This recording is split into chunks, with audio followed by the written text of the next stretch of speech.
It's time for today's Face-Off on Fox Soul. Challengers Quan LX and Big Angry Adams ready to go blow by blow on those hot topics. Face-Off on Fox Soul starts right now. Ratcheting up the pressure on TV stations and networks with new threats to remove their licenses. This comes after ABC suspended Jimmy Kimmel's late night show following a thinly veiled threat from the head of the FCC. The president would like to see more shows go, and Fox 4's Casey Stiegel is in the newsroom tonight with more. Casey. Hey, Steve, good evening. A war between the White House and American media companies over what is considered free speech, and it has taken center stage. The FCC chair is now threatening to revoke broadcast licenses if companies are not serving public interests, something Texas Senator Ted Cruz is calling out. As the fallout continues over ABC's decision to bench late-night talk show host Jimmy Kimmel this week for what the Trump administration and others called insensitive remarks about the murder of Charlie Kirk, the man President Trump appointed to run the Federal Communications Commission is putting other media organizations on notice. They have a license granted by us at the FCC, and that comes with it an obligation to operate in the public interest. And Brendan Carr didn't stop there while appearing on right-wing commentator Benny Johnson's podcast earlier in the week. I mean, look, we can do this the easy way or the hard way.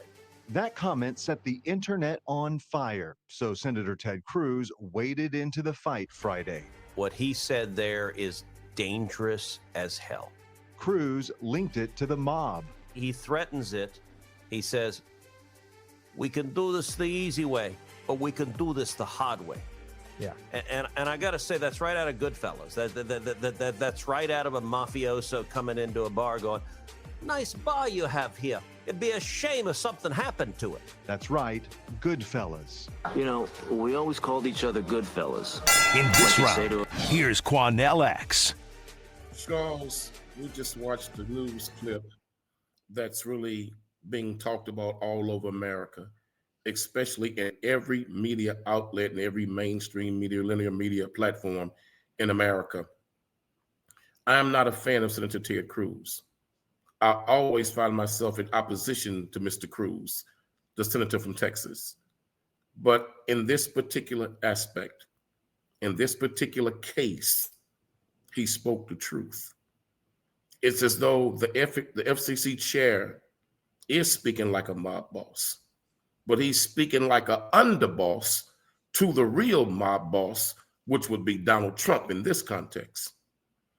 Charles, we have to be very careful what you and I say right now, because we disagree with Trump all the time on this platform. We disagree with both Republicans and Democrats. And when you look at Mr. Kimmel, he was not silenced because of what he said about Mr. Kirk's passing. He was silenced for making mockery of Donald Trump. And to tell ABC or any media outlet that we can do this the easy way or the hard way, that is absolutely straight up a gangster style threat. So even you and I got to be careful, because if Mr. Kimmel can be removed for the little light stuff he said, look at how strong we talk on this platform. Will we be next? And we're talking about a comedian that cheered when Roseanne Barr got thrown off television, that cheered when Tucker Carlson was thrown off. So he has a history of being zealous about people being terminated for their language. And we didn't hear this lengthy tirade from every pundit in America, pearl clutching. There's some big questions, right? Initially, what you hear time and time again is Biden would never do this, Obama would never do this. During the Biden administration, his FCC chairwoman opened up a complaint against Fox Philadelphia and allowed public comments on it. But after the election loss of Biden, before Trump's inauguration, she pulled it in January of this year and gave a very self-serving soliloquy on free speech. Prior to that, she seemed to be following the playbook that we're seeing now. But the real question, the real free speech clause of the First Amendment question is whether or not the actions taken against Jimmy Kimmel were because of his refusal to abide by the demands of Sinclair Media, which apparently were demanding that he apologize and make some sort of donation to Turning Point USA, or that Nexstar, another media company, that is saying that they came and said, hey, we're not going to tolerate this horrible thing that he said. And I disagree with your characterization of his statement. I think it was knowingly dishonest and designed to further divide this country. But whatever, right? So if the decision by the ABC corporate entity was because of the demands of powerful affiliates refusing to run his show, it has absolutely no implication on the free speech clause. But let's go even deeper. There are those that allege that Nexstar is demanding this in a way to curry favor with the administration because of merger discussions it's having with a smaller group of television stations. But even if they did that, and they did it on their own volition, not at all free speech clause violation. And it does seem like that was a chain of events. It seems like the ill-advised, just flatly stupid comments by the FCC chairperson or chairman were after the fact. Because, it's one of the problems with the Trump administration is he's put a lot of politicians in positions that should not be politicians. Kash Patel. I don't dislike the guy, but his little comments about seeing Mr. Kirk at Valhalla is not something you want to hear from an FBI director, right? That's the comments that you want to hear from a politician making a political statement, whereas an FBI director, instead, you want them just saying, hey, this is what we believe happened. This is the evidence we've uncovered. This is the direction we're going. You don't want political statements. You also don't want political statements from your FCC chairperson. What is Valhalla? I don't want to get into that because that stupid parsing, I disagree I will. with, right? I'll get into it. Oh, sure. Valhalla is heaven for a Viking warrior that dies in battle. When a Viking warrior would fall and die in battle, they would. I know what it is. Valhalla. I think everyone that's read a book in their life probably knows what it is. Anyone that read a Thor what is Kash comic Patel book knows saying? What it is. He's speaking code language that we're in battle and that we're at war with the other side. What is the other side? Democrats and liberals in this country. He's speaking code language that we are at war. That's. I mean, you say plenty of stupid stuff. I'm surprised you didn't say it was a race war, but I guess you remembered that he is a person of color. No, it was just him pandering in a political manner using militaristic rhetoric. Right? There's no. This is some war. This is half the problem, right? This that is we've the been FBI director, with people on the left calling FBI everything that everyone on the right says is an act of violence or an act of war. Or, if you don't agree with this ideology, you're killing this person. It's all nonsense. People can disagree. Do you agree with Jimmy Kimmel being removed? Was that I don't like politicians in non-political positions. Do you agree with Jimmy Kimmel being removed? It depends on why it happened. So then you support censorship? No, if an affiliate, I disagree with a whole lot. I disagree with a whole lot of what some people say on podcasts and on main media platforms. And millions of America have problems with some of the folks at Fox and MSNBC and CNN. But should we now say, in the best interest of protecting the public, we pull them down? So you just asked me a question as a platform for you to ramble on, or do you want to hear my answer? I'll let you have it, brother. Go ahead. I mean, you're not letting me have anything. You asked me a question. I was just trying to answer it. No, I cut you off. I apologize. Go ahead. Okay. My thought on Jimmy Kimmel is, if Nexstar had a media decision, if Nexstar said, hey, man, this guy's an idiot. He's been divisive for too long. He's hurting our business. He's hurting our bottom line. We want him gone. That's perfectly fine. That's not censorship. It's not a violation of the free speech clause. It's a business making a business decision, period. Now, again, if it was pressure from the government, clear violation of the free speech clause, and it's completely anti-American. But what it seems like, And what all the evidence suggests is that Nexstar was fed up. And let's talk about Mr. Kimmel, right? Mr. Kimmel, it seems, in an effort to distance himself from wearing blackface, from distancing himself from the profane behaviors of the Man Show that are now so politically incorrect they will get just about anyone canceled, to distance himself from the right-wing rhetoric of his former co-host, Adam Carolla. He has leaned heavily into I hate Trump, far left progressivism on a night show that's not supposed to be about any of that, right? We all remember the apolitical nature of the Johnny Carson era, of the David Letterman era, of the Arsenio Hall era. Arsenio had Clinton on there playing a saxophone, but Arsenio also had Republicans on. They had Schwarzenegger on. He didn't pick and choose, right? In fact, they gave us the entire cornucopia, and they told jokes. They threw barbs at each side. We all remember, not everyone, because the kids don't, but you probably remember the Saturday Night Live of the 80s with Eddie Murphy. They made fun of Democrats. They made fun of liberals. But And you they, can't in do a that today, spirited way, Charles. in the 90s, made fun of Chelsea Clinton when she was just a little kid. It was Yeah, disgusting, but but you at least they can't. made You fun can't. of. Comedians can't make fun of politicians anymore. In Oh, particular, they can't. Donald Trump. No, they can. They absolutely can. They can't make fun Not, of liberal not what Donald Trump politicians just said. anymore. Not what Donald Trump just said. Okay, And that's not what the absolute FCC chair nonsense. just said. Are you scared? Are you scared, Quanell? Are you scared to speak your mind? Because I'm not. Let me tell you how scared I am. Well, You that's don't think insane. no, let me tell you. Okay. You don't think the millions of people that watch this show, you and I debating each other, are wondering why we haven't debated and talked about certain content? You don't think, Charles, let's keep this real. You don't think, Charles, that they are looking at every platform that says something that's not in support of the current administration's position?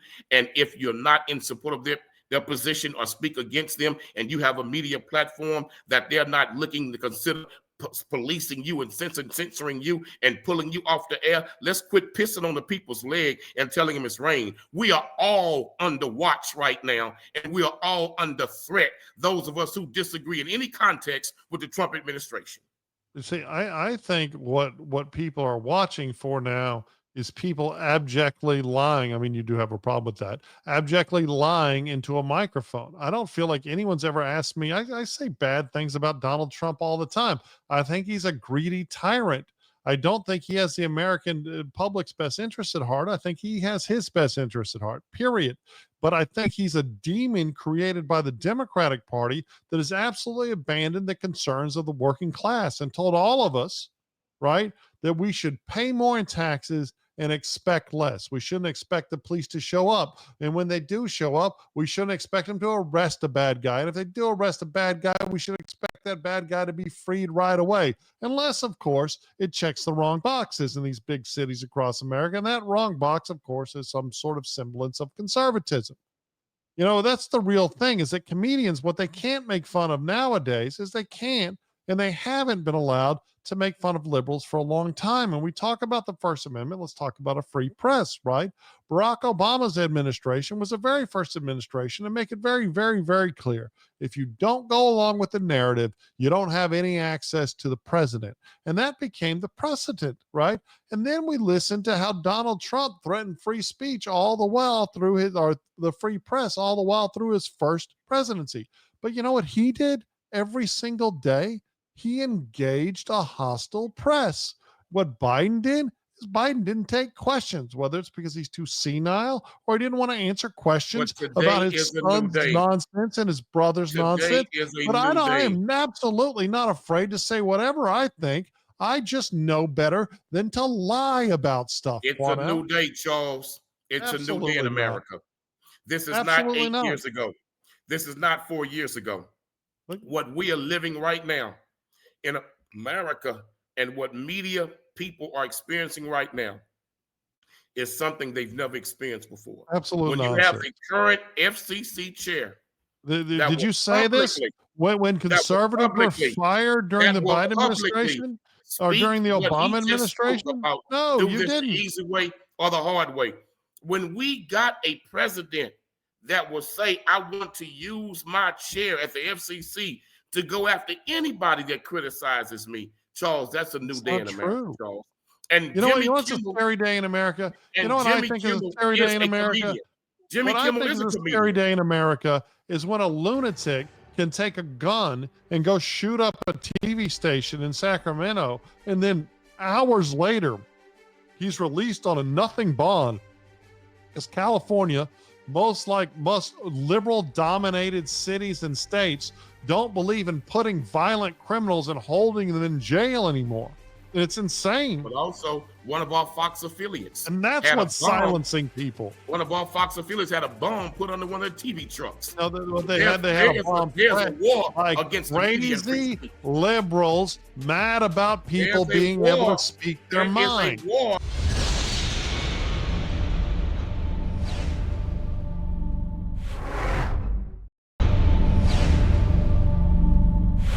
are entities that are here on this earth, that have been on this earth, that who knows how long, and that we think they're coming in from way out. Maybe they did millennia ago, but they're here and they're in these deep water areas, and that's why. I mean, like we say, we know more about the face of the moon than we do what's going on there, and we have a higher propensity of sightings around these 5 or 6, I believe, deep water areas. And so to me, it just it creates a question there. And then when we have naval personnel telling me that we have these sightings and that there's these underwater craft they're chasing that are doing hundreds of miles an hour, and the best we've got is something that does maybe just a little under. In this round, here's Quanell X. Charles, a lot of people would like to make mockery of the subject of UAPs or UFOs, unidentified flying objects or unidentified aerial phenomenon. But that was a U.S. congressman from Tennessee who has been a longtime supporter of disclosure.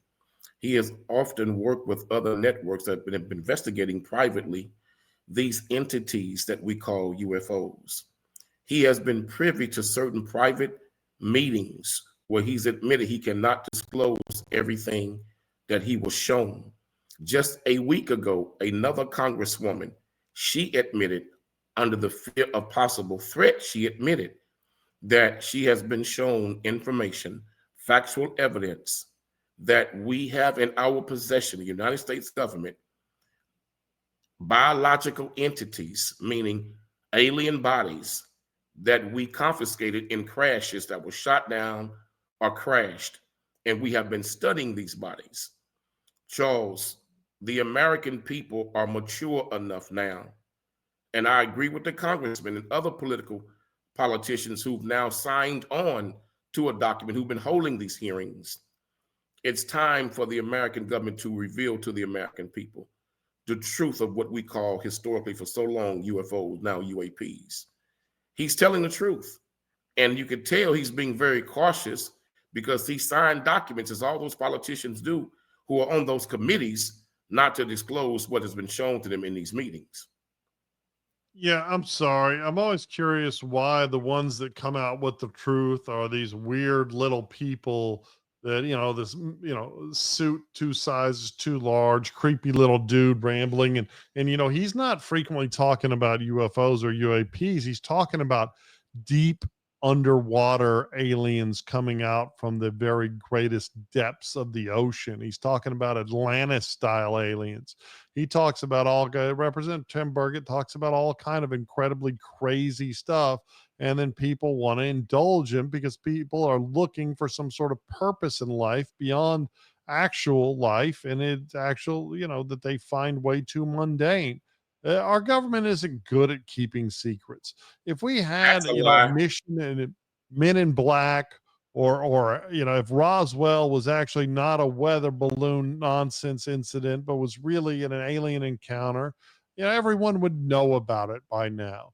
And the truth is, while I don't think we're alone in this incredibly large universe, I think it's very clear that we haven't been landed on by aliens, and we haven't had any contact with aliens other than maybe some deep space responses that we cannot decipher in what from, sending radio signals out and having giant radar dishes set up to capture those sounds, right? We're just not there yet. And if we really had aliens walking amongst us, weird, creepy guys that could change from their underwater visage or their outer space, big eyeballed, three-headed nonsense, then I'm sorry.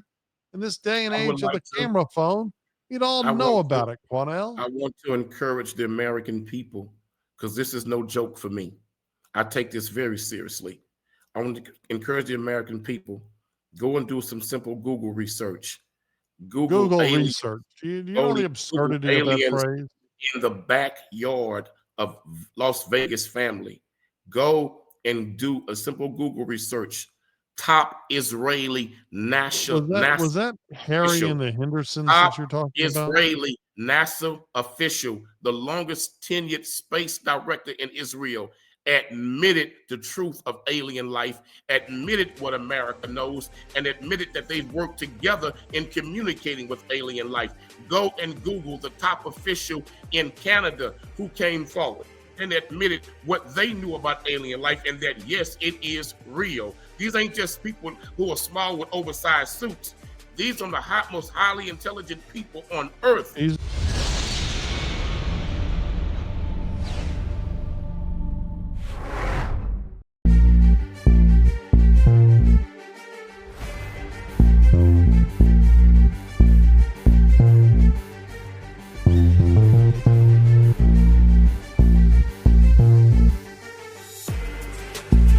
That's it for the Face Off on Fox Soul. We'll catch you next time.